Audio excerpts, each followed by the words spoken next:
kita lihat ada perubahan-perubahan. Kemarin itu ternyata sekarang masker kain scuba tidak boleh. Yeah. Nah itu sebenarnya perlu diluruskan lagi dokter. Ini mana yang lebih baik? Apakah memakai masker kain atau harus pakai masker yang mahal N95 itu kah? Atau bagaimana? Atau harus didouble kah gitu kan? Karena virusnya sangat kecil, 0,1 mikron.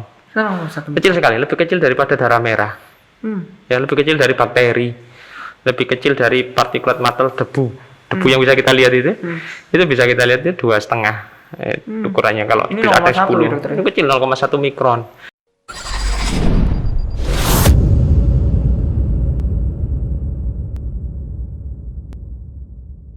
Nah dokter, berkenaan dengan kasus COVID-19 ini dokter, nah ini kan memasuki era new normal. Nah ini tentu masyarakat ini kan juga perlu tahu dokter, apakah rumah sakit di Surabaya ini merupakan istilahnya mereka merawat COVID gitu dokter. Dan apakah, karena kita lihat sendiri kalau misalkan di poli atau di rawat jalan itu kan sekarang pasien juga ada cenderung takut ya dokter. Maksudnya ini kalau memang benar-benar sakit atau memang butuh obat, nah ini kan akhirnya mereka berasumsi bahwa ya rumah sakit semua Surabaya, apalagi kemarin Surabaya sempat statusnya kan ya merah hitam, gitu kan, ya. hitam gitu kan.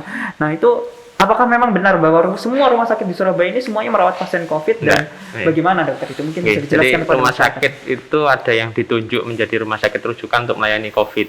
Ya, mau tidak mau rumah sakit tersebut harus berusaha untuk memperbaiki fasilitas, SDM, pelayanan terkait alur-alur pelayanan pasien COVID. Karena tentu saja dibedakan. Ya. Tidak semua rumah sakit ditunjuk menjadi pelayanan COVID. Beberapa rumah sakit yang tidak menjadi rujukan ya tentu saja setelah men-screening kecurigaan atau memang confirm sebagai COVID dirujuk, di-refer ke rumah sakit rujukan. Salah satunya di rumah sakit UNER, di rumah sakit Dr. Sutomo, rumah sakit Angkatan Laut SAL itu adalah rumah sakit haji, itu adalah rumah sakit rujukan untuk pasien-pasien COVID. Dan rumah sakit itu mau tidak mau harus membuat sistem bagaimana memisahkan pasien yang COVID dan non-COVID. Itu usaha keras. Karena kalau rumah sakit tersebut rujukan hanya melayani COVID, kasihan pasien yang biasanya rutin datang ke rumah sakit tersebut, biasanya datang ke rumah sakit UNER, dapat pengobatan kronis, dapat obat rutin, ternyata dengan adanya COVID, rumah sakit berubah semuanya. Dan alhamdulillah di sini ada 2 gedung rumah sakit berbeda. Oh, di UNER ini di rumah sakit khusus. Nah, kita saat ini sedang siaran di rumah sakit khusus infeksi yang fokus menangani COVID. Sementara di ruang sebelah, di rumah sakit sebelah itu yang non COVID seperti itu. Nah, itu mau tidak mau harus split seperti itu ya, untuk karena ya tata laksana juga berbeda, penggunaan APD, alat pelindung dirinya juga berbeda antara yang non COVID dan COVID. Tapi dua-duanya tetap harus menggunakan alat pelindung diri, levelnya berbeda gitu. Berarti menurut dokter kira-kira kapan ketika pasien ini memang harus benar-benar untuk ke rumah sakit, apa ya sekarang sudah boleh lah istilahnya seperti sebelum pandemi kemarin kita kontrol kesehatan gitu, apakah seperti itu dokter? Jadi kalau memang pasien punya sakit kronis ya tetap disarankan untuk rutin berobat. Karena kalau tidak berobat, sakit kronisnya tidak terkontrol, naudzubillah suatu saat yang bersangkutan tertular COVID entah dari pintu manapun, ya entah lupa, tidak protokol, ke pasar atau ada hajatan atau dari keluarganya, mungkin yang bersangkutan tidak keluar, tapi keluarganya yang masih muda tidak bergejala keluar bawa virus yang pertama kali di keluarga, klaster pertama keluarganya, itu bisa jadi menjadi pintu pembuka ya di keluarganya. Nah, itu sarankan tetap orang-orang yang dengan sakit-sakit komorbid yang biasa rutin kontrol tetap kontrol. Nah, bagi yang sakit memang ada kecurigaan COVID, tidak perlu khawatir datang ke rumah sakit. Saat ini ada muncul bahwa kalau sakit pasti di-COVID-kan, meninggal pasti. Nah, itu naudzubillah, dolim. Ya, kita nyatakan dolim. Kalau orang ini bukan COVID, ya kita analisis, oh data-data tidak ada COVID, swabnya negatif. Ya, mungkin pertama datang kita analisis kecurigaan COVID. Nah, di rumah sakit itu berusaha keras memisahkan antara yang positif dalam satu gedung ini, memisahkan nih antara yang positif dengan yang masih curiga. Dan itu di bilik kamar sendiri-sendiri. Yang kalau sudah confirm COVID, ya dalam satu ruangan yang confirm, oke, tidak ada masalah. Dalam satu ruangan yang sifatnya homogen. Tapi kalau masih bersangkutan masih curiga nih, masih ragu-ragu, probable apa suspek, yang swabnya belum keluar, di ruangan sendiri, di bangsal ruang isolasi khusus sendiri. Nah, istilahnya sifat ruang buffer.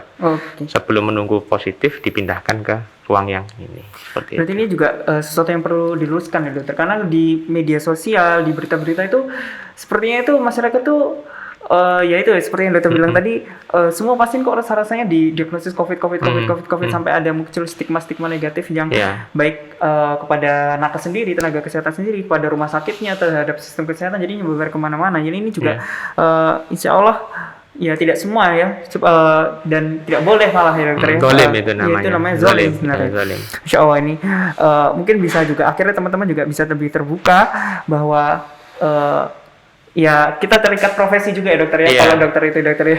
Iya. Nah, berkaitan ini kita lanjut dokter, berkaitan dengan preventifnya. Insya Allah ini tadi masyarakat teman-teman juga sudah tahu di mana sekarang kondisi pandemi di Surabaya.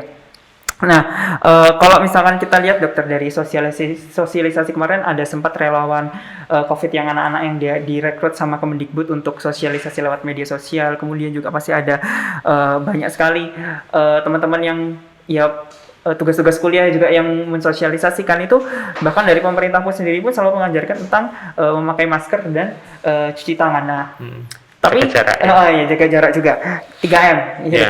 Nah, itu kita lihat ada perubahan-perubahan. Kemarin itu ternyata sekarang masker kain scuba tidak boleh. Iya. Nah, itu sebenarnya perlu diluruskan lagi dokter. Ini mana yang lebih baik? Apakah memakai masker kain atau harus pakai masker yang mahal N95 itu kah, atau bagaimana, atau harus didobel kah gitu kan? Atau dan kemudian juga berkaitan dengan cuci tangan, mana yang lebih baik dokter menurut dokter? Apakah pakai sabun kah? Harus pakai sabun, harus nyari setiap keluar harus mencari wastafel kah, atau cukup pakai hand sanitizer aja juga sudah cukup dokter? Ya, Monggo, baik. dokter. Jadi upaya pencegahan ini ya terus digaungkan oleh pihak pemerintah maupun pihak siapapun. Ide yang bagus untuk melibatkan masyarakat terjun memberikan edukasi kepada masyarakat yang lain. Agar apa?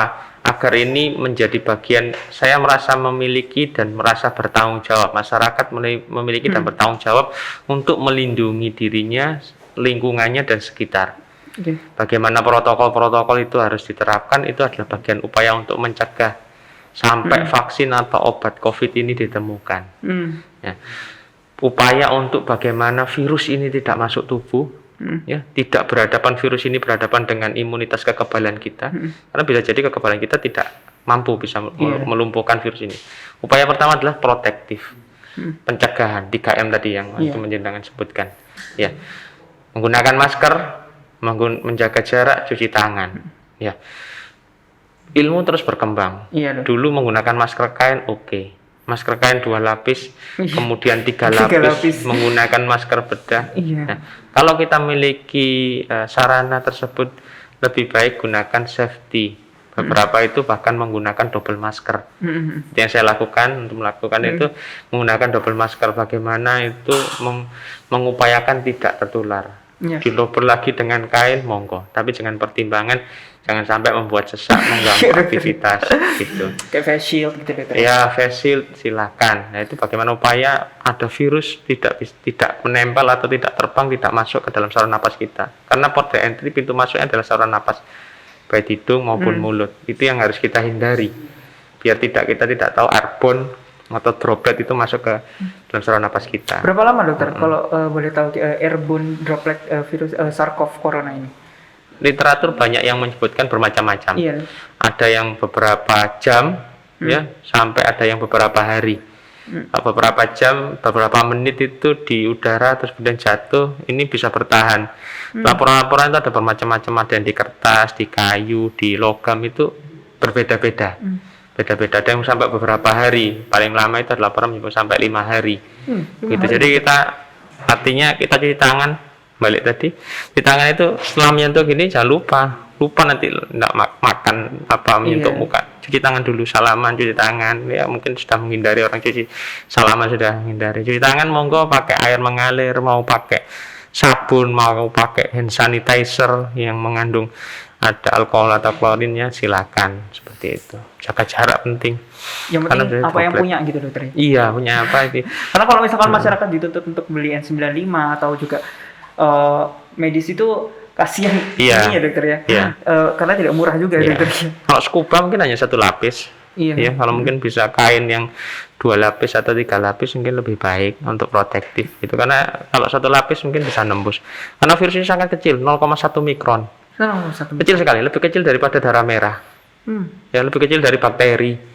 Lebih kecil dari partikulat mater debu. Debu yang bisa kita lihat itu bisa kita lihat itu 2,5 ukurannya. Kalau Ini bisa ada 0,1 10 ya, dokter? itu kecil 0,1 mikron. Insya Jadi kita Allah. nggak tahu kalau saya nyentuh di sini bisa nggak ini ada virusnya. Walah bisa jadi, ya gitu. Nyentuh muka lah bahaya. Itu bisa hati-hati.